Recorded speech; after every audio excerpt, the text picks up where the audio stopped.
In 2023, I hit a revenue target that I've been chasing my entire adult life. I was suddenly able to pay all my bills, have a great lifestyle, and put money aside for the future. Why then, at that time, did I feel least connected with my work than I ever have? Why did I feel I had no purpose in life? And what was it that was going to actually change that? Because the thing I'd been driving for up until that point had always been this monetary goal, this milestone that I'd set arbitrarily that I was going to get to, and suddenly life would be good. For me, it was a massive wake up call, realizing that I'd been chasing the wrong targets, that I hadn't been focusing on what actually would make me happy. And today I want to talk about how that instant to me of when I felt probably at the lowest I have in my life, at the time where I thought I would be the highest because of my success on paper, and what that did to help me reframe what success means. And by doing so, start feeling successful in the moment, start actually enjoying life, and how hopefully by listening to this, you will see that possibly some of the targets you're chasing may be not rooted on things that will make you truly happy today and in the future. And there's a very easy way, a technique that I want to share later in this episode that you can start reframing the way you are seeing your life today to start enjoying it more and living with more presence, purpose, and peace. So the question is this: how do entrepreneurs like us who don't have an endless supply of cash, how do we leverage the best apps, virtual assistants, automation tools and systems to scale our businesses, increase our profits and have more time to do what we love to do each day? That is the question, and this podcast will give you the answer. My name's Dr. Steve Day and this is Systemize Your Success. I've worked with a number of business coaches over the years, and often they've told me to set big goals, typically financial, revenue, profit, things that actually you can document on paper and you can say, yes, I've got there, I've made it. The problem I believe with that philosophy is those goals shift. They continually move away from you. A book I read a while ago called The Gap and the Gain talks about this and explains it very well. As soon as we hit any sort of arbitrarily goal we set, we're only going to, as entrepreneurs and people that are successful, we're only going to push that further away because we need something to move towards.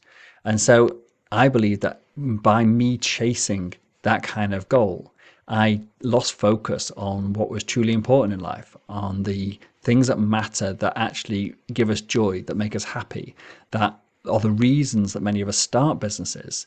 Like we often say, oh, I start the business to have freedom. When I hit a certain monetary goal, whatever that may be, I'll do X, Y, and Z. I'll work less time. I'll spend more time with the kids. I'll go back to my running or my exercise. I'll take back up that hobby that I dropped to be able to focus on the work. But as I just mentioned, those goals you set, they move. You change them all the time. And the elation you feel when you hit an arbitrary target is something that's very transient. And that yes, we may feel joy in the moment and say, wow, I've just hit this new sale, I've just scored this new client or whatever it is. But those feelings in the first instance may be quite big and they may last a few days. But as we start hitting more and more of them as we progress with our business, the actual joy you feel from those monetary based or milestone based things within a business context, I believe become less and less rewarding. And I was in a position where I've been helping people to free their time, to create better lives for themselves, to have that time to do whatever they wanted to do with it. But I didn't see the connection between what I was helping other people do and how that was reflecting on my own happiness. Like, was I actually living with presence, with purpose, and with peace? And I use those words now very freely. They're words that actually it was this moment in my life 3 years ago, roughly now at the time of recording, where I had to find what it was for me that would make me happy. For me, it was those three words. If I could live with more presence, to have time with my kids, with my family, with my friends, to enjoy the things I was doing each and every day, including the work I was doing, then that would actually make me happy. If I could live with more purpose and feel that actually the work I was doing was more than just creating money or more than just hitting an arbitrary target. If I had a real purpose to change the future, to change the now, but also the future, to see that actually the work I do or the person I am or what I spread and the contribution I give to the world, if that could actually have a lasting impact for generations, that gives me true purpose. And peace in that, unless I'm doing that in a state of actually peace, without stress, without it actually becoming a detriment to my own health, my own well-being, my own mindset, or my own mental health, unless I was able to do all of those things and actually feel peace in where I am, not worrying about money, not worrying about the next target, not worrying about clients, like that had to be part of it.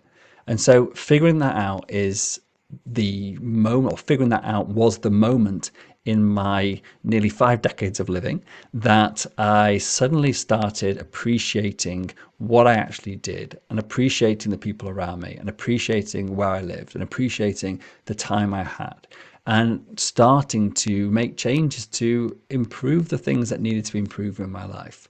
I have by no means made it. I am not an enlightened being sitting on a mountainside somewhere meditating all day. I still have massive amounts of struggles, whether it's with drinking a bit too much, whether it's with not sleeping right sometimes, whether it's with not focusing on my work, whether it's challenges with relationships, whatever it is.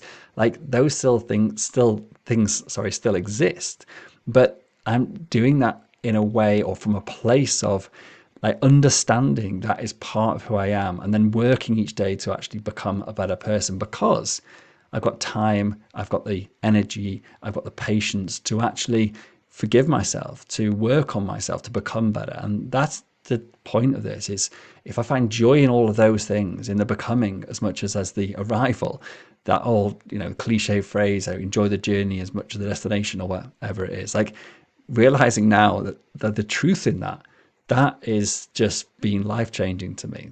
So even though I'd heard so much of that in the past that, you've got to enjoy the present moment, life is not a dress rehearsal, like there's so many things you read in books, but to actually to feel it, to actually start appreciating the truth behind that, that's a fundamental shift. And it took me to stop focusing entirely on arbitrary goals in my business and to start looking much more holistically at life, to actually appreciate that to find real joy is nothing about just simply accomplishing something. It's actually about living in this moment we're in, with the presence that we need to actually see the beauty of the world around us, the people, the places, the time we have to do things, the joy we get from simple hobbies that we do. Like, for example, I love doing DIY. I love building and creating. I love doing stuff with my kids, and whether it's building a Gravitrax or building a new toy, or we just started designing a salt course for our hamster. Like, that's the kind of stuff that actually you got to have time and be present to be able to do it and not be distracted by, I've not got to hit the sales target. Let me just jump back into work for a bit and actually get this done. Let's actually focus on the moment we're in and actually having the patience and time to do it. And that's been a huge, huge shift for me. And in doing that, I realized that the purpose of my work was far greater than I ever thought it was. And again, I'm not trying to say that what I do is the most important thing in the world, that everyone should be listening to me, not at all. But what I'm saying is that what I used to do was to help people to create systems in their business, to offload stuff they didn't like doing, to create a little bit more time for themselves, to do whatever they love to do in life. That was my old expression, the catchphrase, if you like, for the business. But the problem was that many of those people, you reuse that time to do more in business. They would double down on their sales because they had more time. They would spend all their time doing new business development stuff because they hadn't actually broken out of the self-worth being linked directly to the success of their business. That is a fundamental shift that I had to make. And I worked with two amazing coaches on this who took me through an exercise I'm going to share in a few minutes, which was literally the thing that changed my mindset, that shifted me suddenly from realizing that no matter how much success I had in business, no matter how much money I made, no matter how many clients I got or whatever target I was actually chasing, that it was never actually going to give me the joy that I was so desperate to find, or the peace or the presence or the purpose, because it was not linked to something that actually was fundamentally making me happier today. And if we defer happiness for the future, there's a very good chance it will never arrive. Same if we defer freedom. If we say, I'll just work this extra today so that I can have some freedom tomorrow. There's some examples that may actually come to light at some point, but most cases I've ever seen, including myself, what that means is we'll work a little bit harder today to get a little bit more freedom, and then we do the same thing again and the same thing again. And so there's a phrase that I picked up or I created, I can't remember where it came from, but to live with freedom, you have to create from freedom.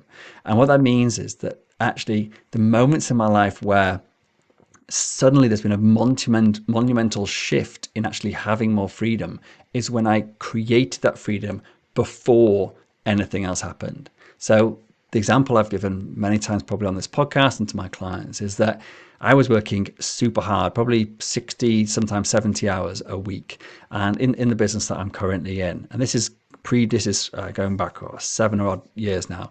I've already been living in Sweden for 3 or 4 years, something like that.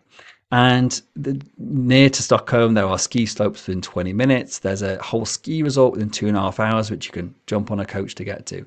Yet I'd never done any of that. Yet, despite skiing being one of the biggest passions I have in life, I moved to Sweden thinking, hey, it's somewhere with lots of snow. Maybe I can go skiing there, not really knowing the logistics of it. And I didn't take it. It took me 3 years or 3.5 years to actually figure out how easy it was for me to do that on a regular basis. And in that moment, I realized what a shame that living in a place where skiing is so accessible, it's one of my highest passions in life, something I love to do, and it gives me so much joy, and something I now share with my kids. And then I'm really proficient. Well, one of them is proficient skier. One of them hasn't actually skied ever yet. He's only 4. But in realizing this, that I was just missing out on what I had right at my fingertips because I was so laser focused on this business being everything. And when I hit a certain point, I was gonna then go and do all this cool stuff. I was saying, like, one of the things I wrote down in a piece of work that I did with a business coach many years ago, which was future projecting, like, where do you see yourself 20 years from now? Like, write down like what you've got, what you do with your time, where you go on holiday, how you spend your time with your friends and family and all this stuff. And I put in there about like owning a ski lodge in the Alps, and I would bring my family there and it'd all be amazing. And that was going to cost this amount of money, and therefore I had to get the business to this point before I could afford to do it. But all of that was fantastic in terms of, yeah, it's a vision that can drive my energy. But the realization was what I actually wanted was to go skiing and spend time with my family. And both those things, the things that would actually bring me joy, rather than having a posh ski lodge in the middle of the Alps or whatever, that's just the icing on the cake, so to speak. It's like, yeah, that's one place I could get the joy from skiing and spending time with my family. But actually, the spending time with my family and doing the skiing are the things that mattered. And that was right in front of me in that moment. And I was ignoring it, because I was chasing this arbitrary target that was externally driven, probably, and I would say definitely. It was monetary driven. It was about feeling self-worth from getting a certain amount of revenue from having or owning a ski lodge in the Alps. There was some sort of status thing around there that, that would be cool when I could do that, and I could look at what I've achieved. But actually, it meant deferring the real thing that I was trying to actually achieve, which was time with my family doing something I love, skiing. So in that moment, or about that time, I then went into my diary and cleared out every single Friday for the entire ski season and said, on those Fridays, if the weather is good enough to ski, I will go skiing. And this would involve me getting up super early, jumping on a coach, driving to the ski resort on the coach, driving back and coming back for dinner. It wasn't a huge commitment for my family, so my wife could drop off the kids and pick them up that day. For work, actually didn't make a huge difference because it actually gave me 2 hours of super focused time on the way there and 2 hours on the way back on the coach. I could work on my laptop, on my phone or whatever. And so it wasn't really a huge ask when I thought about it. Yes, it meant I had to shift my meetings. I had no staff meetings that day. I had no client meetings that day. And so there's a little bit of mixing or juggling around of things to begin with. But as soon as I got into a rhythm of it, and literally I had just blocked out the entire Fridays to go skiing, everything else had to fit into the 4-day week. So that meant not doing quite as much. It didn't mean that I was going to work on Saturdays and Sundays even harder. I made a commitment to do this without it affecting the rest of my life. And so by creating the freedom, or working from the freedom, creating from freedom, by enforcing that, it forced me to look at other areas and say, what is important? What should I keep? What can I streamline? What can I optimize? What can I actually let go of to give me this time to do this one thing that actually gave me energy, gave me joy? I used to go back from, or whenever I go skiing, even now, I come back from skiing feeling completely elated. It's like I've spent the entire day doing something I love, and I come back in a great mood to start a weekend with my family in a place of feeling incredible gratitude for everything that I have. And that is an amazing way to start spending time with your family. And so that was a knock-on effect. I didn't do it because of that, but it actually meant that other areas of my life started improving, and I was doing something for me, for my health. Skiing is an active sport, so it's like all of these things started actually compounding together to actually be the start of something that was fundamentally a huge shift for me. Despite all of that I've talked about many times with my clients, it's never been an integral part to what I actually see as the work that I do. And helping people to see that actually by shifting the mindset around what it is that they're chasing, about where they get their self-worth from, about how they can have joy and happiness today, like that is actually a fundamental piece of my work that was missing. And when I realized that and started looking to my existing clients and actually starting opening up conversations about these more deeper personal things and reframing the work we did to be around actually creating space, creating time, and creating energy for people to start enjoying the existence they have today, rather than just, hey, I can scale your business through systems. I can free your time so you can do more high value work. And actually reframing it to being, hey, I can help you live with more presence, with more purpose, and more peace, to live a more happy and free life. That to me suddenly made me realize that, hey, there is probably more purpose in the work I'm doing. And the next evolution of that was to realize, look, I'm actually a happier person because of this. The people around me, I believe, now get a better version of me because I'm happier. If I can help other people do that, there's a ripple effect. And if each of us can actually spread a bit more joy into other people's lives, if each of us can help other people live with more presence, purpose, and peace, then that ripple effect can go on and on, both of this generation and the next generations as well. So I suddenly found a huge or greater purpose in the work I was doing. That energized me to do more of it, to double down on this work and find out, okay, how can I learn more about this? How can it become an integral part of not only my life, but also how I can help other people to find this for themselves as well. So my work hasn't fundamentally shifted. I still help people build systems. I still help people outsource. I still help people use AI and automation. But instead of that being just a business thing, it's now become a holistic look at life. It's saying, hey, how can we apply these things to all parts of your business, to all parts of your life, so that you live a happier existence today? And shifting that goal away from monetary, away from scalability, away from anything to do with work, to actually thinking about things on a holistic level of life, about thinking about the spirit, about the body, about the mind, about friendships, about your energy, like all of that part of it as well.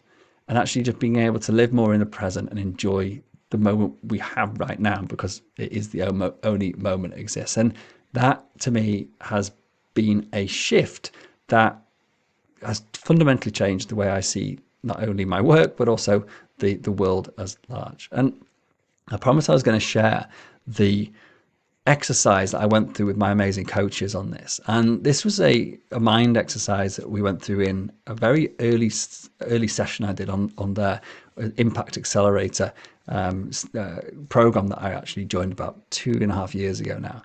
And this is the moment when I suddenly realized that the shift needs to happen in me today in order for me to start living with happiness and joy and freedom tomorrow. And the exercise is really simple, and I encourage you just to, if you haven't got 10 minutes now, to come back and do this in a little bit, with a bit of time when you've got a nice peaceful area you can sit in. and you can just shut your eyes and be able to go through this simple exercise. So imagine you're walking down the beach or your happy place. It could be a field, it could be a mountain, somewhere in nature where you are just feeling content. Maybe you've been on holidays before and you've had an amazing time, and you can take yourself back to that place and think, this is where I feel joy, this is where I feel peace. And in that moment, you're walking along, and in the distance, maybe a mile off or something, you see a figure coming towards you. As they come further towards you, you start recognizing them. There are somebody that you've seen before. They come closer and you realize it's you, but not you now, you 10 years from now. Yet you look happier, you look more content, you look more that you've found peace in life and you are feeling fulfilled. You radiate this energy, this youthfulness that you only could hope for today, but yet this person's 10 years older. And you get this moment as they come towards you and you embrace them and you have a conversation with them, and you get the opportunity to ask them, what changed? What did you change about your behaviors today? What did you focus on? What was the change in your life that allowed you to become the best version that I could possibly imagine for myself? And you get this opportunity in this moment to ask those questions and to see how those lessons could be applied to your life today, to start living in the journey towards that future and not deferring the goals, deferring the peace, deferring the happiness, but actually realizing that it comes from making those changes today to allow you to get to that future that you so desire. And then after the conversation's over, you embrace one more time, and instead of walking away, that person dissolves into you and becomes part of you. So you have everything that you need inside of you in order to enact on this today and start living that future self in this moment. That's the exercise I went through. And it was through doing that and realizing that, hey, what I need to find in my life is more presence, more purpose, and more peace. If I can nail those three things today, even just a small amount, incrementally better on each day that I live, then I will live a happier, more fulfilled, and more joyful life. Hope you found this useful. I hope you found this interesting. And if you have, I invite you to try that exercise and see what comes up for you. See if there are any shifts you could make in your current goals you're chasing, in your current habits you have, in the mindset you have about self-worth. That may just be tipping point, may just be that small incremental change you need to create a better life for yourself today and in the future as well. Thank you very much indeed. Please do hit subscribe if you would like to listen to more episodes like this. Take care. Bye.